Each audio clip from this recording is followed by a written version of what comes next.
একদিন হযরত ফাতেমা রাদিয়াল্লাহু তাআলা আনহা তার এক ইহুদি বান্ধবীর সাথে দাঁড়িয়ে একটি বাগানে কথা বলছিলেন।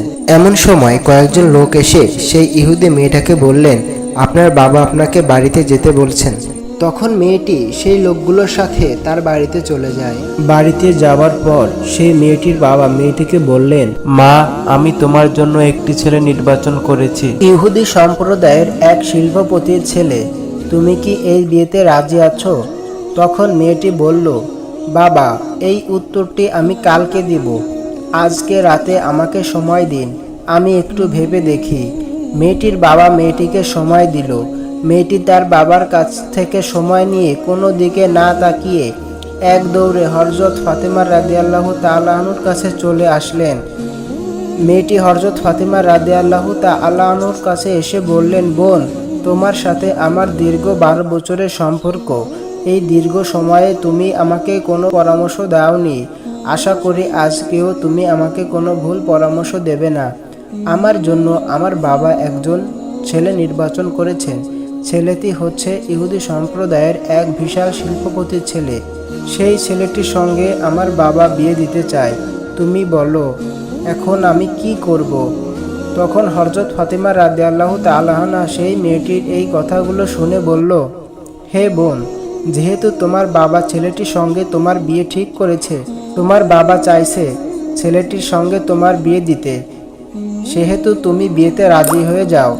তখন মেয়েটি ফাতেমা রাদিয়াল্লাহু তাআলা আনহাকে বলল, হে বোন, আমি বিয়েতে রাজি হতে পারি, কিন্তু একটি শর্ত আছে। শর্তটি হলো, যদি তুমি আমার বিয়েতে উপস্থিত থাকো তাহলে আমি বিয়ে করব। তুমি তো জানোই আমি তোমাকে কতটা ভালোবাসি। তখন ফাতেমা রাদিয়াল্লাহু তাআলা আনহা মেয়েটিকে বলল, হে বোন, তোমরা ইহুদি আর আমরা মুসলমান। তুমি তো জানোই ইহুদিরা মুসলমানকে একদমই সহ্য করতে পারে না। আর আমি যদি তোমাদের বিয়েতে যাই তাহলে আমার বাবা হযরত মুহাম্মদ সাল্লাল্লাহু আলাইহি সাল্লামকে মুসলমান সম্প্রদায়ের প্রশ্নের সম্মুখীন হতে হবে এবং আমার বাবাকে নিয়ে তারা হাসি ঠাট্টা করবে। এছাড়াও তোমাকে ইহুদি সম্প্রদায়ের কাছে প্রশ্নের সম্মুখীন হতে হবে এবং তারাও তোমাকে নিয়ে হাসি ঠাট্টা করবে। তাও আমি তোমার বিয়েতে উপস্থিত হতে চাই না। তখন সেই ইহুদি মেয়েটি হযরত ফাতেমা রাদিয়াল্লাহু তাআলা আনহাকে বলল, হে বোন, তুমি যদি আমার বিয়েতে উপস্থিত না থাকো তাহলে আমি কথা দিলাম কিয়ামত হয়ে গেলেও আমি এই ছেলেটিকে বিয়ে করব না। মেয়েটির কথা শুনে এক পর্যায়ে নিরুপায় হয়ে হযরত ফাতেমা রাদিয়াল্লাহু তাআলা আনহা মেয়েটিকে বলল, হে বোন, ঠিক আছে, আমি তোমার বিয়েতে যাব। এই কথা তোমার বাবাকে তুমি জানিয়ে দাও। তখন মেয়েটি হযরত ফাতেমা রাদিয়াল্লাহু তাআলা আনহার কথা শুনে এক দৌড়ে বাবার কাছে এসে বললেন, আমি এই বিয়েতে রাজি আছি, তবে একটি শর্ত। শর্তটি হলো, আমার বিয়েতে মুহাম্মদের মেয়ে ফাতেমা আমার সাথে থাকবে। তখন মেয়েটির বাবা বলল, মুহাম্মদের মেয়ে যদি আমাদের বাড়িতে আসে তাহলে সে আমাদের স্ট্যাটাসের সাথে মিলবে না, কারণ সে হচ্ছে গরিব, তার বাবাও গরিব। তারা ঠিকমতো দুবেলা খেতে পারে না, গায়ে ভালো জামা কাপড় নেই। তাহলে তারা কি করে আসবে? তোমার বিয়েতে যারা আসবে তারা সবাই ধনী শিল্পপতির ছেলে মেয়ে। তাই মুহাম্মদের মেয়ে ফাতেমাকে দাওয়াত দেওয়া যাবে না। তখন মেয়েটি তার বাবাকে বলল, বাবা, ফাতেমাকে যদি এই বিয়েতে আসতে বাধা দাও তাহলে আমি জীবনেই বিয়ে করব না। এক পর্যায়ে বাবা নিরুপায় হয়ে রাজি হলেন এবং মেয়েকে বলল, তোমাকে অনুমতি দিতে পারি, তবে একটি শর্ত আছে। যদি মুহাম্মদের মেয়ে ফাতেমা আমাদের বাড়িতে আসতে চায় তবে সুন্দর নতুন জামা কাপড় পরে আসতে হবে। যদি পুরাতন জামা পরে চলে আসে তবে আমার বাড়িতে সে ঢুকতে পারবে না। তখন সেই মেয়েটি বাবার কথা শুনে আবার দৌড়ে হযরত ফাতেমা রাদিয়াল্লাহু তাআলা আনহার কাছে গিয়ে কেঁদে কেঁদে বলল, হে বোন, তুমি আমার বিয়েতে যাও, তা আমার বাবা চায় না, তবে একটা শর্তে রাজি হয়েছে। শর্তটি হলো, যদি তুমি যাও তবে নতুন সুন্দর জামা পরে আসতে হবে। হে বোন, এখন তুমিই বলো, আমার বিয়েতে যাবে কি না? এই কথা শুনে হযরত ফাতেমা রাদিয়াল্লাহু তাআলা আনহা কেঁদে কেঁদে বললেন, হে বোন, আমার জীবনে অনেক দিন কেটে গেছে, আমি আমার জীবনে নতুন জামা কাপড় চোখেই দেখিনি।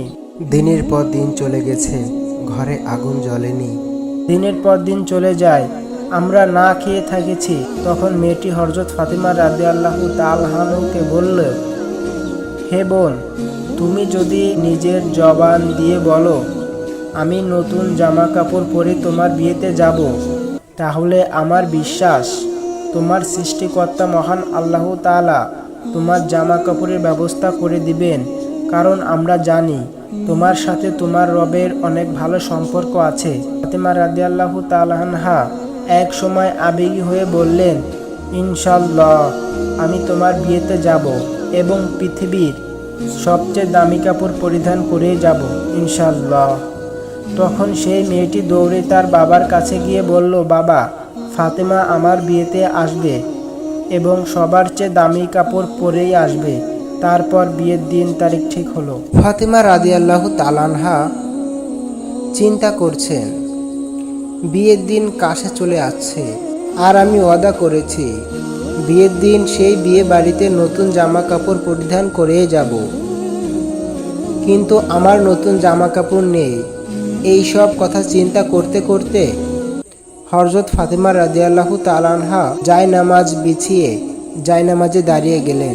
নামাজে সিজদায় চোখের পানি ছেড়ে দিয়ে বললেন, হে মাবুদ, এই দুনিয়াতে আপনার সাথে আমার গভীর সম্পর্ক হয়েছে, তা আজ পর্যন্ত কেউ জানে না। মাসের পর মাস চলে গিয়েছে না খেয়ে, আমি কোনোদিনও আপনার কাছ থেকে কোনো কিছু চাইনি।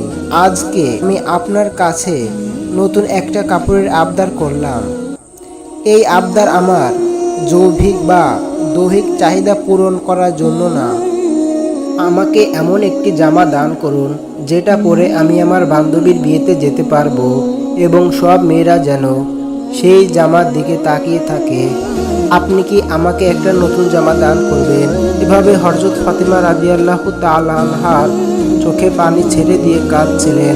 নামাজ শেষে তখন ঘরের দিকে তাকালেন, তখন ঘরের কোণে দুটি প্যাকেট দেখতে পেলেন। তখন হযরত ফাতিমা রাদিয়াল্লাহু তাআলা আনহা প্যাকেটটি নিয়ে কাঁদতে কাঁদতে দৌড়ে হযরত মুহাম্মদ সাল্লাল্লাহু আলাইহি সাল্লামের কাছে গেলেন এবং তার কাছে গিয়ে বাবাকে সব কথা খুলে বললেন। তারপর বললেন, আমি জানি না এই প্যাকেট কে রেখে গিয়েছে, আপনি খোঁজ নিয়ে দেখেন। কথা শোনার পর বিশ্বনবী হযরত মুহাম্মদ সাল্লাল্লাহু আলাইহি সাল্লাম প্যাকেটটি হাতে নিয়ে খুলতেই জান্নাতের সুঘ্রাণ পেলেন, যেমনটি তিনি মেরাজের রাতেই পেয়েছিলেন। তখন বিশ্বনবী হযরত মুহাম্মদ সাল্লাল্লাহু আলাইহি সাল্লাম ফাতিমা রাদিয়াল্লাহু তাআলা আনহাকে জড়িয়ে ধরে কপালে চুমু দিয়ে বললেন, এ কাপড় তুমি কোথায় পেয়েছো মা? এটা তো দুনিয়ার কাপড় না, এটা জান্নাতের কাপড়। তুমি গোপনে আল্লাহর সাথে যে সম্পর্ক করেছো, মহান আল্লাহ তাআলা তার উপর সন্তুষ্ট হয়েছে এবং তোমার দোয়া কবুল করেছেন। মহান আল্লাহ তাআলার নিকট একটি কাপড়ের আবদার করার কারণে মহান আল্লাহ তাআলা জান্নাতুল ফেরদাউস থেকে তোমার জন্য জামার ব্যবস্থা করে দিয়েছেন। তারপর বিশ্বনবী হযরত মুহাম্মদ সাল্লাল্লাহু আলাইহি সাল্লাম বললেন, তুমি এই জামা পরে তোমার ইহুদি বান্ধবীর বিয়েতে যেতে পারো, তবে একটা শর্ত আছে। শর্তটি হচ্ছে তোমাকে অবশ্যই পর্দার সহিত বিয়েতে যেতে হবে।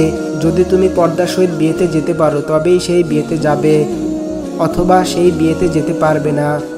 হযরত ফাতিমা রাদিয়াল্লাহু তাআলা আনহা বললেন, ঠিক আছে আব্বা, আমি আমার বান্ধবীর বিয়েতে পর্দার সহিত যাব।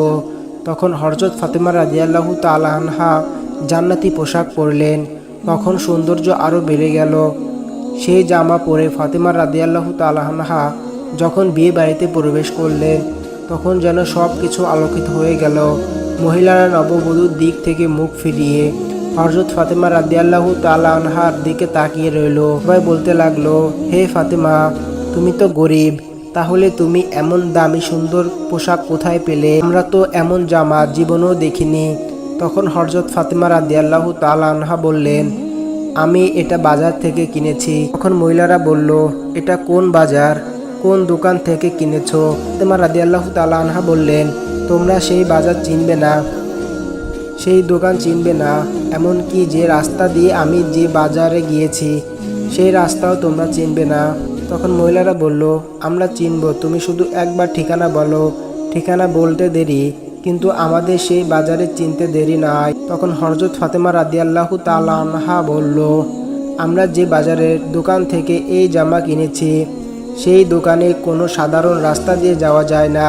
ওই দোকানে যেতে হলে একটা বিশেষ রাস্তা দিয়ে যেতে হয়, আর সেই বিশেষ রাস্তার নাম সিরাতাল মুস্তাকিম। সেই রাস্তার জন্য আমার বাবা হযরত মুহাম্মদ সাল্লাল্লাহু আলাইহি সাল্লাম সব সময় দিনের দাওয়াত দিয়ে থাকেন। যে রাস্তার জন্য আমার বাবা তায়েফের 3 বার রক্তাক্ত হয়েছে সেই রাস্তার নাম সিরাতাল মুস্তাকিম। তোমরা যদি সিরাতাল মুস্তাকিমের রাস্তা দিয়ে চলতে থাকো তাহলে যেতে যেতে একটা বাজার পাবে। সেই বাজারের নাম হলো জান্নাত। জান্নাত বাগানে যদি প্রবেশ করতে পারো তাহলে সেই দোকানটি পেয়ে যাবে। দোকানটির নাম হলো জান্নাতুল ফেরদাউস। সেই দোকান থেকে দোকানের মালিক জামাটি আমাকে উপহার দিয়েছে। তখন হযরত ফাতেমা রাদিয়াল্লাহু তাআলা আনহার কথা শুনে সেই মহিলারা বলল, ফাতেমা, আমরা সেই রাস্তায় যাব, তুমি বলে দাও কি করে যেতে হবে।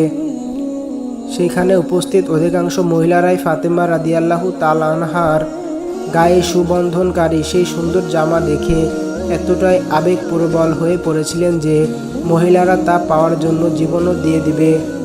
হযরত ফাতেমা রাদিয়াল্লাহু তাআলা আনহা সেই মহিলাদেরকে বললেন যে তোমরা যদি সেই রাস্তা দিয়ে সেই দোকানে যেতে চাও তাহলে আমার সাথে সাথে তোমাদেরকে একটি বাক্য উচ্চারণ করতে হবে। তখন সেই মহিলারা বলল, আমরা উচ্চারণ করব, তুমি বলো। তখন ফাতেমা রাদিয়াল্লাহু তাআলা আনহা সেই শাহাদাত বাক্য উচ্চারণ করে বললেন, লা ইলাহা ইল্লাল্লাহু মুহাম্মাদুর রাসূলুল্লাহ। তখন মহিলারা ফাতেমা রাদিয়াল্লাহু তাআলা আনহার সাথে সাথে শাহাদাত বাক্য উচ্চারণ করে মুসলিম ধর্ম গ্রহণ করলেন। সুবহানাল্লাহ।